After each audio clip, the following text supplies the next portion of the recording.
When you think about sports generally, globally speaking, today, you cannot ignore the British Empire. When the Imperial Corps was in London and the British Empire extended literally around the globe, one of the principal tools they used in the context of their imperialism and colonialism was sports. They brought with them, as part of their essential baggage, three sports: rugby, football, and cricket. And if you look very closely at where the British Empire laid its roots in terms of quote unquote white settlers, that is to say, lands that they appropriated through imperialism and colonialism, there are certain countries on the planet that became quote unquote white dominant. In those white dominant venues, the dominant sport that they used to quote unquote mollify the natives was rugby. So Canada, the United States, South Africa, Australia, New Zealand, these are all areas where rugby became the dominant sport in those respective geographies and nations. Where the British Empire decided to focus on a given geography in terms of extraction as opposed to white settlement, they used football and cricket. And those countries, not surprisingly, are all black and brown. India, the Caribbean, Latin America in particular, and of course, Africa. All of these countries largely are quote unquote football countries and or cricket countries. And the issue in the United States is really fascinating because in the UK, football, quote unquote, was a sport for the masses. It's where the poor people played. It's what the poor and the working class basically did for recreation. They played football. Whereas in the UK, and particularly in England, the Oxford Cambridge crowd, the literally elite of that society, played rugby. And rugby was the dominant sport of the elite. And it became the dominant sport of the elite because they felt that rugby taught managerial skills. It taught the respect for hierarchy. It taught the respect for planning and basically delegation of roles. So it's a perfect tool for quote unquote the managerial class that Oxford and Cambridge were producing. Now, when these sports were brought to the United States in the 1870s and 80s and 90s, the quote unquote rugby football distinction came with it. Cricket came as well, but cricket morphed into baseball.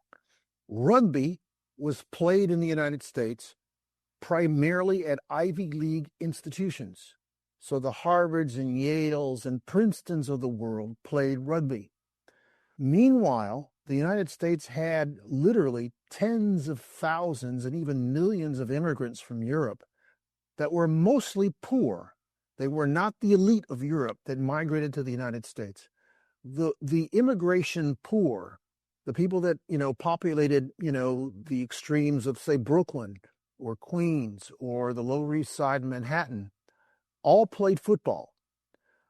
And because they were numerous, they outnumbered by far the number of people playing rugby in the United States because rugby was limited to elite institutions on the East Coast for the most part.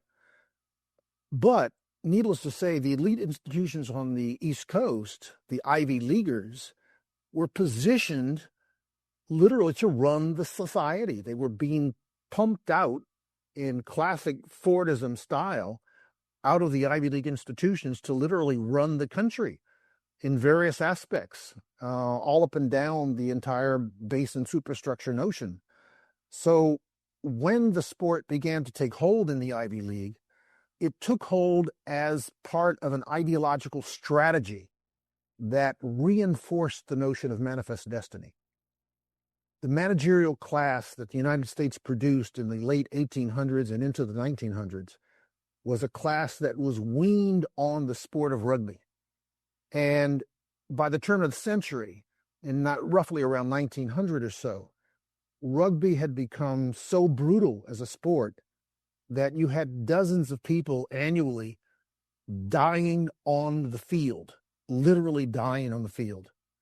And there were some universities, like University of Chicago, eventually that banned the sport in the late 20s, early 30s. I think they literally banned the sport. But Harvard, in the early part of the 20th century, was literally considering banning the sport because of the amount of death on the field and the amount of injury on the field. And so Teddy Roosevelt, who was president in the early part of that century and was a Harvard man himself and who loved American rugby, basically contacted Ivy League officials and said, look, you've got to do something about the game because we can't have the game killing people. We're getting, waves of protest to shut the game down entirely. But we do think that it, quote unquote, adds value to the managerial class. It teaches them how to rule and how to bark out orders and follow orders. We think it's an important contribution to what we want to do as a country, both domestically and internationally. So you have to change the rules. The guy that was principally responsible for some of the rules changes was a guy named Walter Camp, who was the quote-unquote coach at Yale. So he introduced a number of changes that limited the degree to which death could occur on the field, and he also introduced the forward pass, which radically changed the game. So with those combinations of rules changes, the sport became, quote-unquote, more palatable and more consumable. And at the same time, when this was happening in the late 1800s, 1900s, etc.,